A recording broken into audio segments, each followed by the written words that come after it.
Sensational. And subscribe. Like, comment, and subscribe. Like, comment, and subscribe. Men in this generation talk about wanting a woman who brings something to the table. Yes, and there are different ways of interpreting what that even means. Because when a man is asking, what do you bring to the table? They're asking, what is it that you do? What is it about you that makes getting in the relationship with you beneficial to me as a man?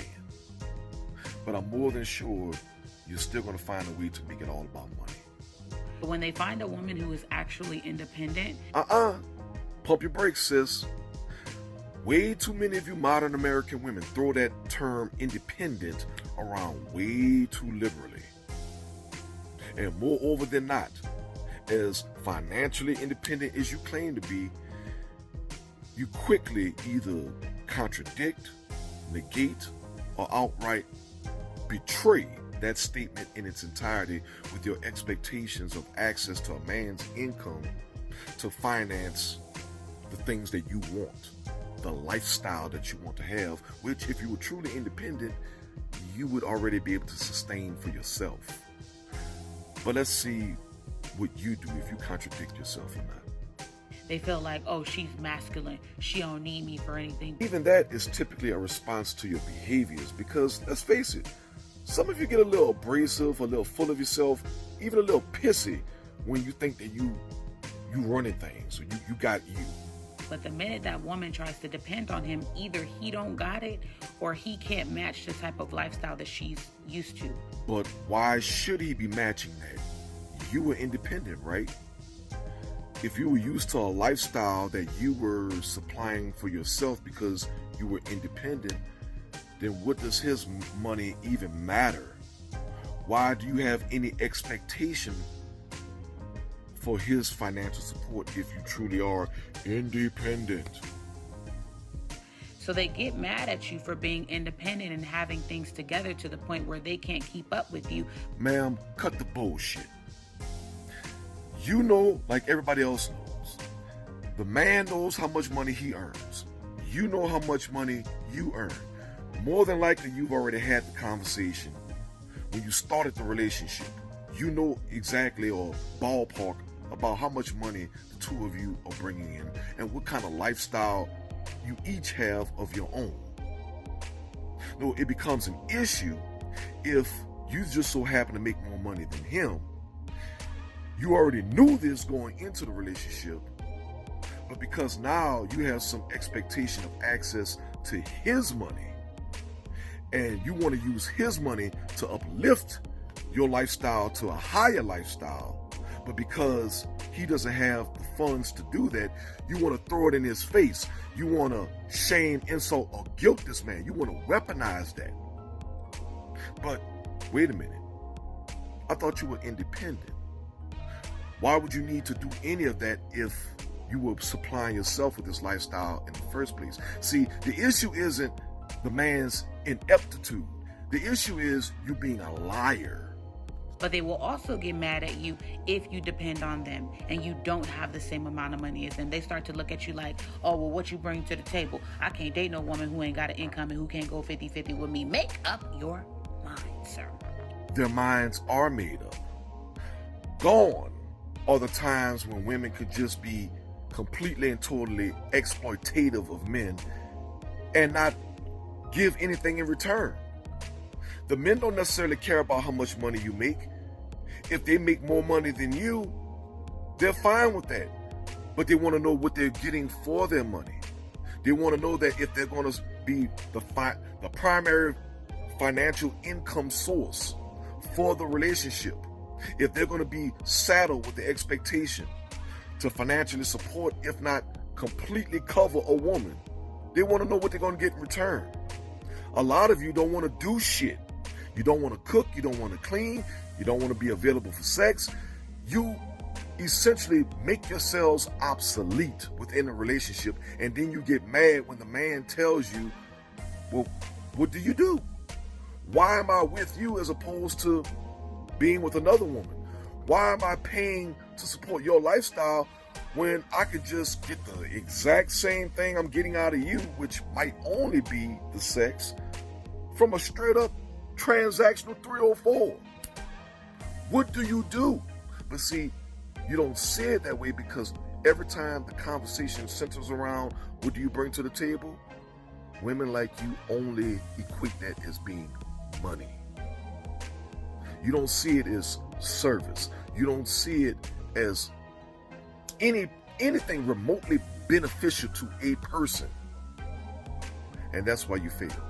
And I'm starting to realize that this issue is not a woman issue. It's an issue of ego. Because it's like you damned if you do, you damned if you don't. It's a double conundrum. It's not. You just simply play stupid on things that you obviously do know and understand.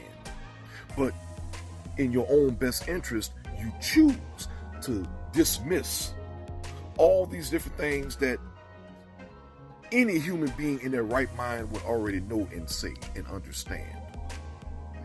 Anybody in a relationship wants to be valued and not exploited. Anybody in a relationship wants to be acknowledged for what they do, not punished for whatever extraordinary expectations that the other person unfairly wants to inflict upon them. You know this. If I'm independent, I'm making too much money. You're independent. It's not about you making too much money. It's the fact that you're being an asshole because you make so much money. I can't afford that woman. She's too high maintenance. Man can't afford you because instead of you working with the man to increase your means, you're busy trying to use him to live above your means. Again, not independent. Or, nah, she ain't her masculine. In this sense, masculine is just a bad word choice. What the men really mean is you're being hyper aggressive and disharmonious. You're being an asshole. And if I'm too dependent on my man, I need a woman that brings something to the table. Again, nobody wants to feel exploited. And whether a man is capable of fully sustaining the financial burden of a woman or just in part, nobody wants to feel unappreciated for what they contribute. By the same token, if they are contributing in this way, they expect some type of reciprocation, which, again, shouldn't be the hardest thing in the world. It's not a huge ask. Baby, you're the problem. You think so? Well, maybe you're right, but guess what? Now the men are ready to solve it. They are no longer willing to try to find water in empty wells. These men are going to other races and nationalities. They're going to other countries to find women that are more suitable, who are more agreeable and cooperative, who actually see them in a reciprocal sense, as opposed to you all just having your hands out or you all just giving us the finger. No. Good luck and Godspeed. What you bring to the table? I'm not that guy. I'm not going to ask you that. I'm just going to watch and see what you do. I've probably been watching before I even spoke to you in that way. So, nowadays, these guys are asking what you bring to the table. That, to me, is not smart. Because she could be lying. Because you will see what she brings to the table. And when you see what she brings, you can instantly leave. That's what I do. I leave. One girl was late to a date, so I left. That was it. One girl ate too much. And she was eating expensive stuff, which I know what she did for work.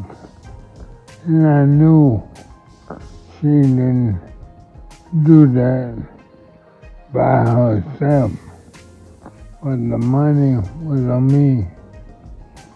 So that was it for that. I had no problem leaving a date, first date, last date. Now these women were nice and fine, but hey, good women were too. Good women are too. Craig. Bye, Felicia. Big